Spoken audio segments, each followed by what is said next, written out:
So we're going to be reading for 1 hour. This is 12 p.m. I'll be reading until 1 p.m. Hopefully, I can get it all in this video. If not, I'll get part of it then. All right, let's start. This is Making It Big by Femi Otedola. Lesson 3. Self-belief is non-negotiable. What is self-belief? Remember the incident at my house on Sir Michael Otedola Crescent when the wickety flame petroleum truck spilled diesel in my yard. I realized that I could do better at this business by cleaning it up and delivering more value for the money I did. That was self-belief, and it reflected my instinct and capacity to follow through. It propelled me to set up my first real business. I didn't know where it would lead. I certainly hadn't envisioned owning depots and ship and controlling up to 93% of the market. I didn't know I was going to buy African Petroleum PLC. I surely had no inkling that I did buy a private jet. I just grew and grew, and from selling a few 200-liter drums of diesel to becoming a multi-billionaire. But it all started with self-belief propelled by instincts. Self-belief is having an idea and pursuing it, convinced that you will make a success of it. Believing you can do this better than others is taking self-belief to the next level. Staying on the course amid doubt and difficulties propels you to yet another level of self-belief. The moment you get mired in doubt and fear, the instant you give in to those trying to discourage you or pull you down, your self-confidence erodes and you shy away from steps that can carry you to success. The journey is not plain sailing. My core piece of advice to the aspiring entrepreneur is to believe in yourself and keep believing in yourself. You cannot begin to think of starting a business without a healthy and enduring sense of self-belief. No successful entrepreneur can honestly tell you that they knew for sure that they did become rich when they started their business. You think you have the talent to create a business and to make some money, you start small. Everything starts somewhere. Sometimes before you know it, things click and money starts flowing in, perhaps beyond your projections. Now, a warning. This is where many people lose it. They were not expecting this wealth. They didn't plan for it, so they spend it recklessly. Many people make that mistake at some point in their life. As the money rolls in and you can afford what you could not before, you realize you are now rich. Many will fall prey to selfish and greed. You want to make more money and begin to think about controlling the markets. You have made your first $1 million and you want another million. Soon you will want 10 million and then 100 million, and then you won't be satisfied until it's a billion. You want to be valued in dollars. That becomes how you self-identify. You did not set out to become a billionaire. It's just that you see that you can do it. That is product of self-belief. These are simply truths to help you with self-belief, learned from an extraordinary journey. 1, you do not have to see the full picture right away. Just begin. When an entrepreneur starts out, it's difficult to see the bigger picture at first. They get to work hoping to make enough money to pay the rent and put food on the table. Later, the entrepreneur who's on a roll may think themselves a genius. Ingenuity is critical to entrepreneurship, sure, but not everyone with a good idea ends up successful. Things will happen along the way that may supercharge your success, but do not let them turn your self-belief into self-delusion. Talents count. Nurture and hone it by engaging endeavor. Behind self-belief, there must be talent. If you have the ability, self-belief is critical in putting it to use. If you know you are talented, have the confidence to explore this talent and develop it for maximum impact. I knew I had business acumen. I knew I could set up an operation, but in the hours and making something of it. Number 3, identify the killer instinct and be willing to risk more. When my dad established his printing press, I decided to quit school and join him. I knew I had that spark of ambition that would bring me to success. I knew I had the shredness and the savvy to make a living as an entrepreneur. I was only looking for the right opportunities to pull it together. Intuition is a critical springboard to taking risks, like leaving paid employment and starting blindly. That self-belief is the real driving spirit of entrepreneurship. You tell yourself, I can start my own company. You may fear leaving the safety net that conventionally employment provides. You may be frightened about not being able to take care of your needs and sustaining your family, but you still take a leap. You want to seize an opportunity, and if you don't jump into that with both feet, you will never know. The entrepreneurial spirit is something you can see and feel, even in the young people. Some are fortunate enough to have others who support their dreams in life, so they begin to make use of their inherited entrepreneurial skill. Femco, the youthful manicure venture, was entirely my idea. Although I was an adolescent, it was evident that I was entrepreneurial. I felt I could provide a service and nobody discouraged me. In the long run, neither of my parents was surprised that I ended up in business, although my quitting school really hurt my mom. Entrepreneurship is purposeful, committed, and goal-oriented. Some are called entrepreneurs but are mere opportunities. Yes, entrepreneurs do go for opportunities. They see an opening, seize the chance, and try to make the best of it. But when you see a so-called entrepreneur jump from one business to another just because they want to be everywhere and compete with those they consider rivals, you have to question their sense of purpose. An entrepreneur must be committed and goal-oriented. That means their energies will be focused and well-directed, and they can measure their progress against their goals. They are not doing things just to compete or copy others. They are purpose-driven. 5, entrepreneurs are visionaries. Even when they seem crazy, it is tough to be an entrepreneur. And I'm not just talking about my field. Often, it's not until you are successful that people begin to respect the path you have chosen. At first, you began seeing things nobody else seemed to notice. You may have tried to discuss your ideas and people stared at you as if you were about to jump off a cliff. But to see what nobody else sees in entrepreneurial gift is entrepreneurial gift. My decision to go into energy sector was fueled by things I noticed and propelled by self-belief.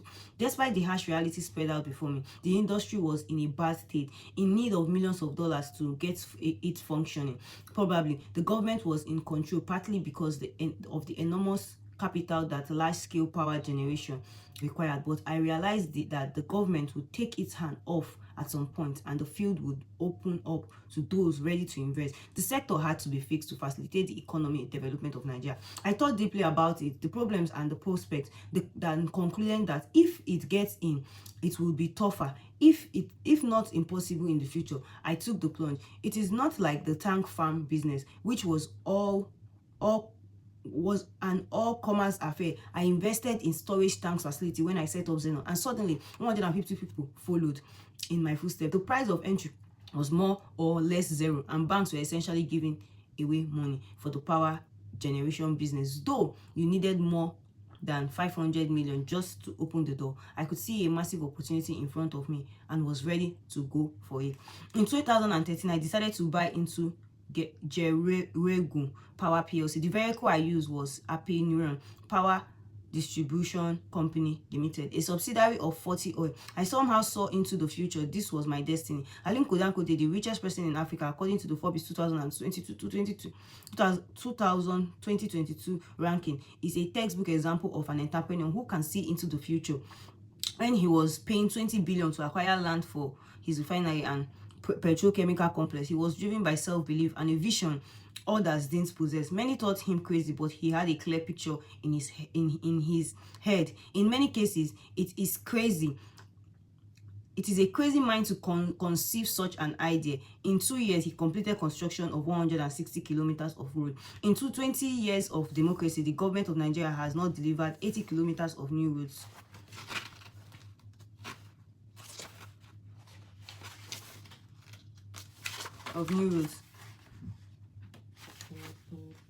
So now we continue. The next subhead is how to build self-confidence. 1. Others can help you boost your self-confidence. Can self-confidence be built? Yes, but infinitely easier if there are people who can help your dream along. In chanting your entrepreneurial path, you will encounter people who are waiting like angels to open the door, and the others intend on slamming it shut in your face. They are inevitable players in your story. The good ones, the benevolent helpers, will surface at the right place and time. Akin Femiwa and Chris Adeyemi did so for me. Knowing that someone has your back can enhance your self-belief and push you on to bigger and better things. Hone your ability to identify how each person you meet could affect your journey, and try to surround yourself with those who will support you. Integrity strengthens self-belief. Building personal integrity can enhance your self-belief. When you deal with people fairly and genuinely, they will come away with a good impression of you. They will spread by word of mouth, enhance your reputation, and boost your confidence with approaching people for business or for any other purpose in life. When you embody integrity, honesty, a fear of God, you will know within yourself if you are walking the right path. In turn, this will embolden you to confidently walk through any door. It may take time. It could take 20 years in the trenches, but you will get there. Subheading, how to nurture your instincts. Take time. 1. Take time to reflect and meditate. Self-assurance requires trusting your instincts. You can nurture your inner compass if you are a deep thinker and someone who meditates. Intuition resides deep inside of you. It drives you like an inner spirit. You are not completely in control. With confidence, you will act on the inner voice when it tells you that if you embark on that project, you will succeed.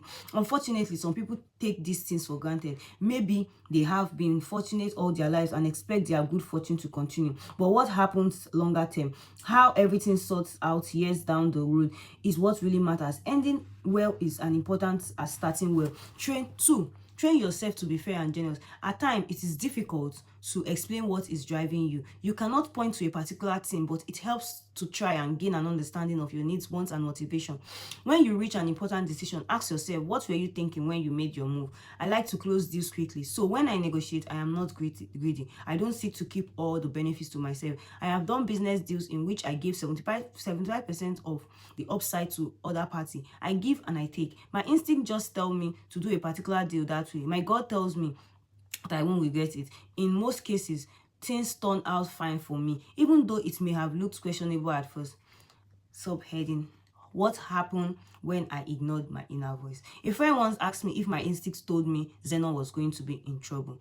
I must confess that my inner voice failed me in that instant. It happened overnight. Oil prices collapsed and ruined me. I was monitoring the market on my computer and saw oil at 147 per barrel. I had already ordered diesel worth 500 million. Then, just like that, it began to go down. It dropped to 110 USD dollar. I thought it wouldn't possibly dip below that. I calculated the odds that I felt I would be okay, but right before my eyes, it crashed to $37. The diesel I did order when the price was astronomically higher was already on a high sea. Heading for Nigeria, now it was worth a fraction of my purchase. I said to myself, I'm finished. I did falling into suffocating debt in mere seconds. What could I do? Still, I remained confident, certain that a solution would rise from somewhere to make a dead situation even worse. The oil price crash also meant foreign currency flow into Nigeria and nosedive. The central bank decided to devalue the naira, and with that, my debt load skyrocketed. The loans I took when the exchange rate was 117 to $1 would now have to be paid back at 165 naira to $1 per dollar. That was a massive blow. 60 billion was evaporating before my eyes, and I was sandling with 40 billion in interest. I resisted the impulse to sell my bank shares, which would later be one of the greatest regrets. I did have made huge profits if I had done so. I had bought into Zenith Bank at 12 naira per share, and I would have made 110 billion if I had exited when the price rose to 60. I owned 2.3 billion shares, which represented an 8% ownership stake in Zenith. I had 6% United Bank of Africa, and I would have cashed out with 81 billion in total. I would have reaped a 190 billion windfall, but that was not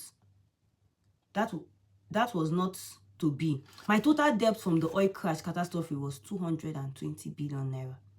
The stock market crashed because of the oil price crash, and those shares were worth next to nothing. Such things are always clearer in the rear view mirror, but if only I did follow my instincts.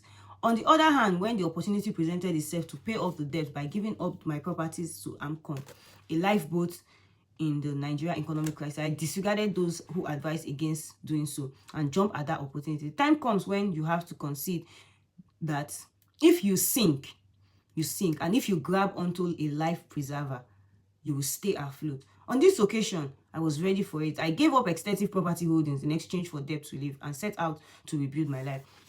I relinquished ownership of truck parks and land in Lagos, buildings and estates in Lagos, Abuja and Port Harcourt, filling stations all over the country, a Bombardier private jet, stock in various banks and oil companies and fuel storage tank farms near Apapa. I gave it all up to start anew. The experience showed me that there is no absolute certainty in life. If God wants to take anything from you, it will not take him 1 minute. Look at me. My financial life was upended in the span of 1 week. Great wealth can be wiped out from the books in a blink of an eye.